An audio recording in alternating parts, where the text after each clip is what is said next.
কোথায় গেছিলে সারাদিন?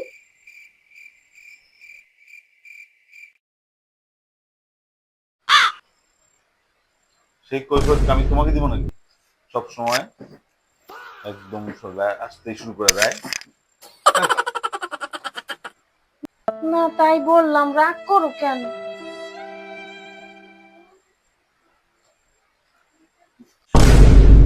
সব সময় আমাকে এত কিছু জিজ্ঞেস করবে না, আসতেই শুরু করে দেয়। জিজ্ঞেস করে গিয়েছে সবকিছু, একেবারে সবকিছু জানতে লাগে তার।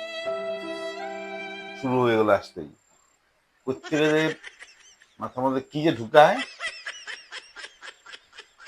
আচ্ছা ঠিক আছে ঠিক আছে ঠিক আছে,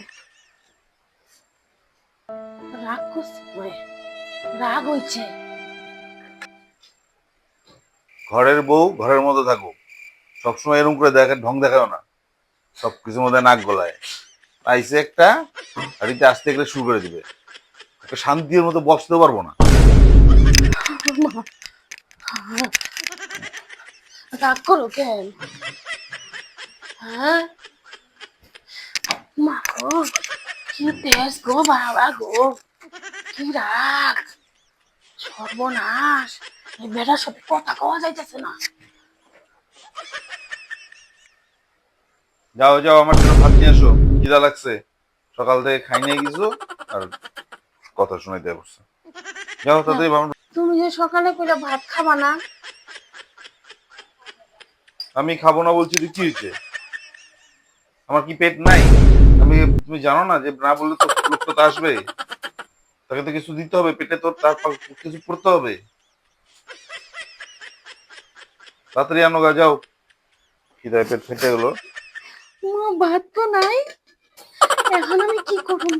যেই রাগী বেডা এটা, কিন্তু দুধ মুড়ি আছে, দুধ মুড়ি খাইবো। জিজ্ঞাসা করুম না, চুপ করে যাইবো ওই তুমি। শোনো শোনো, দুপুরে অল্প ভাত ছিল, আমি খারাপ লাগছে, তুমি যে কইছো খাবা না। আমি খাইতে আসবো, আমার ভাত নাই? আমি একটা লোক না খায় বসে আছি, তোমার, আমার জন্য আমি আসছি, আমার খাওয়া নাই?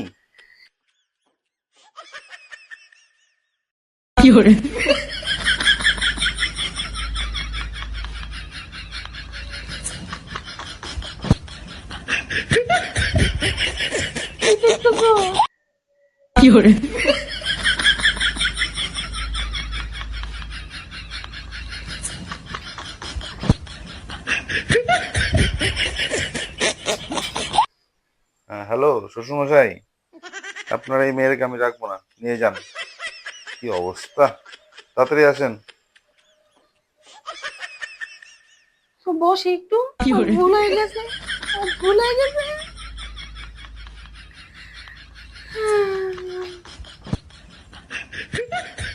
ঠিক আছে ঠিক আছে, এরকম করো না আর। এভাবে কি হয় নাকি? আমারও তো খিদা লাগে, একটা লোকের জন্য ভাত রাখবে না? আমি বাপের বাড়ি যাবো না। হম, যাবো না। যাইতে হবে না, থাক, হয়েছে, এরপর থেকে সব ঠিকঠাক করো। আমি গেলাম, আমার দরকার নাই থাকার, তো বাচ্চা বুচ্চা নিয়ে থাকো। বেশি তেল তেল দেখাবো না আমারে, ভাত নাই দেহা, ভাত দিতে পারলাম না দেহা, বা তেল দেখে খালি মারে। দুপুরে কয়ে খাইবো না, আমি দিতে গেছি ভাত, তো না করে, এখন আবার কয়েক ভাত দাও ভাত দাও। থাকো তুমি। যাইতে হবে না, থাকো থাকো, হয়েছে তো, আর কতবার কবো, যাও না। আমি গেলাম।